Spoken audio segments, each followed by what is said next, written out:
Despite attempts by some to dismiss the significance of the planned March 31st protest, it is becoming increasingly clear that a vast majority of Zimbabweans stand in solidarity with the movement.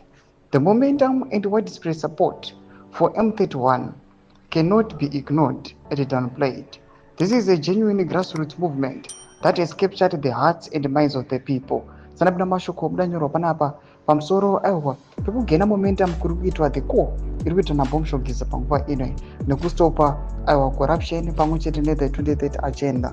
Kuti subscribe like watonza bell icon tipina panapa hendo aiwa yachipo aiwa wanobuda achiendera mberi achiti those who attempted to dismiss or downplay the significance of M31 are only fooling themselves. The reality is that more than 90% of Zimbabweans are fed up with the status quo and are ready to take a stand for change. The message is clear. Pasi nezvigananda. Enough is enough. March 31st is shaping up to be a historic moment for Zimbabwe. As citizens from all walks of life come together to demand a better future, the time for real change is now, and the people of Zimbabwe are ready to make their voices heard. Anoposta picture abomshogeza arokunkonzi is the leader where this protest achionekwa kunze is a war veteran panguva ine aonesa the regime ndondo pamwe nezvigananda nevakomana vari kukola up for the 2030 bid. Mashoko ari kuda panapa tiri kuona kuti they are saying this call yangoda buda pachena.